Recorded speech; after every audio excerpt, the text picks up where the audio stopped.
Mga katrops, welcome back ulit kayo sa aking channel Sports React PH at ngayon na ay pag-uusapan natin ang balitang pag-trade na ng Phoenix Suns kay Bradley Beal.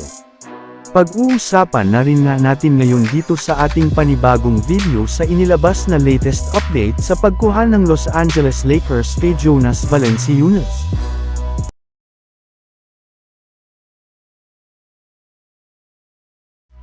Kagaya nga mga katrops, nang napag-usapan natin sa pagkatalo ngang muli ng Phoenix Suns sa kanilang game ngayong araw laban sa Memphis Grizzlies ay bumagsak na ng muli sa 15 wins at 17 losses ang kanilang record bilang ika-11th seed ulit sa standings ng Western Conference.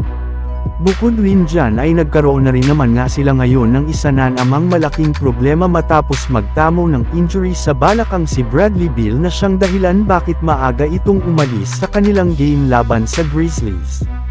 Kaya sobrang dismayado na nga po ngayon ang mga analyst at fans dahil hindi nga ito ang inasahan sa kanilang team. At base nga sa kalalabas palang na balita, bukas na rin naman nga daw po ngayon ang front office ng Phoenix Suns sa ideya na pag-trade ng kanilang mga key players. At isa nga sa mga possible nilang ipamigay ay si Bradley Beal na susubukan nga daw po nilang kausapin upang pumayag ito na ma-trade sa ibang team.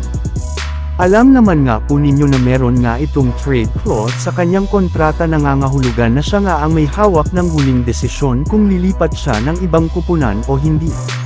Samantala pumunta naman tayo sa ating sunod na pag-uusapan ngayon sa inilabas na latest update sa pagkuha ng Los Angeles Lakers kay Jonas Valanciunas.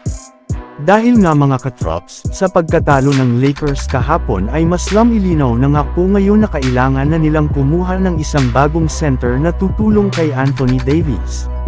Napakarami pa rin naman ng mga bagong big man ang kasalukuyang available ngayon sa trade market na pwede nilang makuha kagaya na lang ng matagal na nilang target na si Jonas Valanciunas. Sa katunayan, simula nga nang maging available ito sa trade ng nagdaang December ay hindi na nga tumigil pa ang Lakers sa pakikipagnegosasyon sa Wizards. Ang kaso lang dahil nga hindi sila nagkakasundo pagdating sa trade package ay hindi nga ito matuloy-tuloy ng mga nagdaang araw. Kaya pinag-iisapan na nga ngayon ni Rob Pelinka na magsagawa ng isang malaking trade upang sa ganun ay makuha na nila ito mula sa Wizards. Yes, willing pa rin nga ang Lakers na kunin si Valanciunas sa kahit anumang paraan kahit man i-offer nila sa Wizards sina Gabe Vincent, Jared Vanderbilt at maging ang kanilang future first round pick. So yun lang nga mga katrops ang handog ko sa inyong storya ngayong araw. Sana nag-enjoy kayo. Please like and subscribe my YouTube channel Sports React PH para sa iba pang storya at update patungkol sa NBA. Kita-kits muli sa ating susunod na video.